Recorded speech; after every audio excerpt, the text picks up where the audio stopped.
We first came across Bullion Reviews back in 2013, and to be honest, I kind of like the idea of having a Bullion Review website out there, because at the time we were all quite keen to make the industry in Singapore try and develop it, and we thought review sites were a good thing. So when we looked at it, we couldn't figure out who was behind it. And you have to remember, in Singapore at the time, everybody pretty much knew everybody else.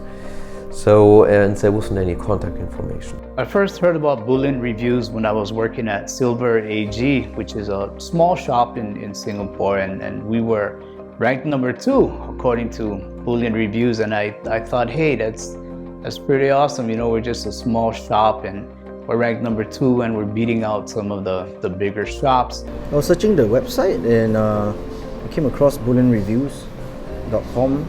I kind of see that there's a very limited companies on it. So as I think was, the site was stating that we didn't sell any gold, which wasn't true. We were selling gold. We were called Silver Bullion because that was our main focus. But we were in fact selling gold. It also stated we didn't have a retail presence. Silver Bullion, no, they have a retail shop.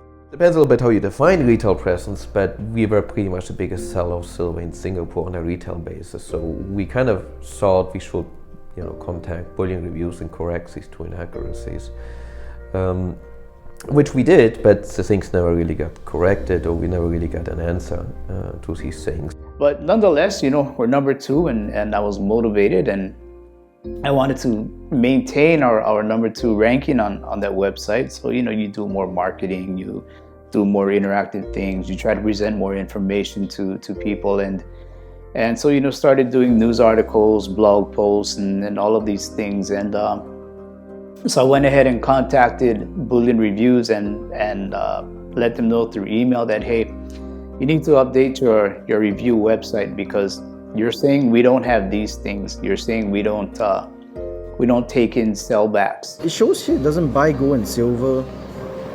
They do buy gold and silver. Yeah, you're saying that we don't have news articles or things like that, and we did. The fact that they wouldn't correct these basic things, along with the fact that they didn't list UOB. Even the bank is not listed. They've been selling gold for over 30 years. The biggest gold seller in Singapore at the time. Kind of made us somewhat suspicious about it, and that's sort of the first interaction we had with Bullion Reviews. Now, we didn't really do much about it, because we just figured that if this is a scam website, it'll just go away, and kind of forgot about it. As some bullion shops in Singapore were getting suspicious about the bullionreviews.com website, other shops such as Bullion Star were proudly showing the public their high score received from bullionreviews.com and made a statement to find out how they scored so highly.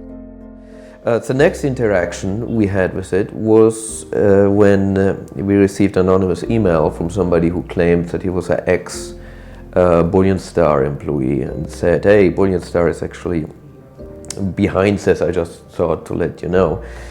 And again, we didn't quite know what to do about it, and I sort of figured that the site is going to disappear anyway, and not really worry about it. And that's pretty much how things remained. However, I was wrong. What happened is that the Google algorithm, for whatever reason, ended up picking Bullion Reviews as a bona fide review website. Who runs this thing? It doesn't seem to be very accurate. Kind of started to make you think, if this is a legitimate website. I think a more legit one would be Google Reviews. And it started listing the reviews that Bullion Reviews, the scores that they would assign, to our website.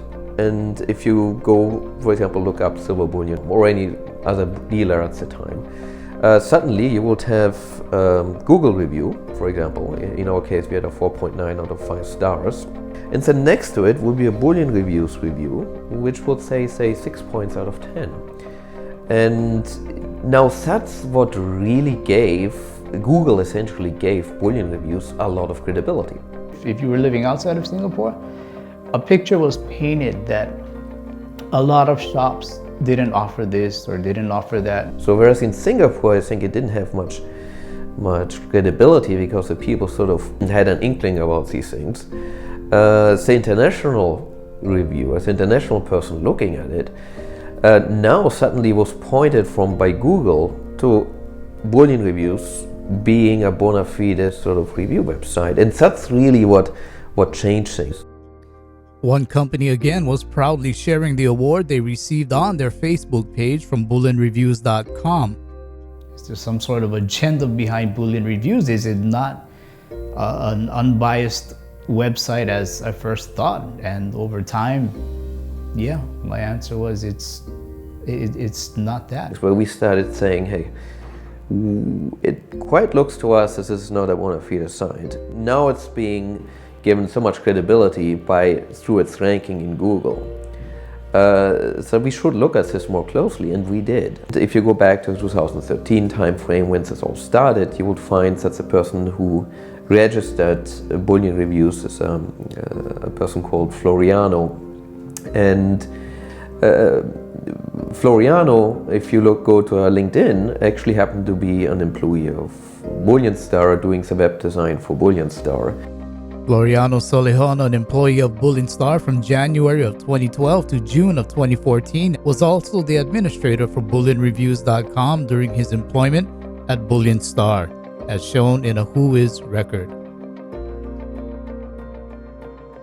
From an IT point of view, an administrator designs, deploys, and operates websites. Now, these websites can be one or more, and he may take care of things like writing code, operating, making sure things are backed up properly, so on and so forth. Under oath, a former Bullion Star employee confirms that Floriano Solejon was indeed employed by Bullion Star as part of the IT team, and under oath that he had several discussions with the Bullion Star CEO about the creation of a Bullion Review website. Two former Bullion Star employees to testify in front of Singapore Takeover the Oath, to have the oath taken of a true statement, and it being, them having been ex-employees and so on and so on.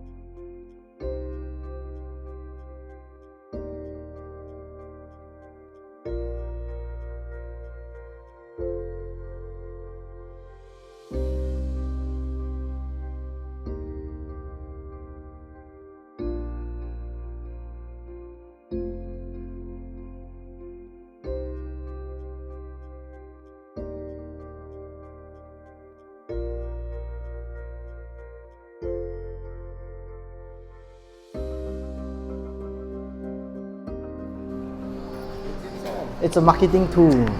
At the end of the day, it is wrong for an entity to make a review website, put itself highly, advertise itself in that, and essentially making reviews which might or might not be true about other competitors in the industry, and then portray itself as being an unbiased site when they're not.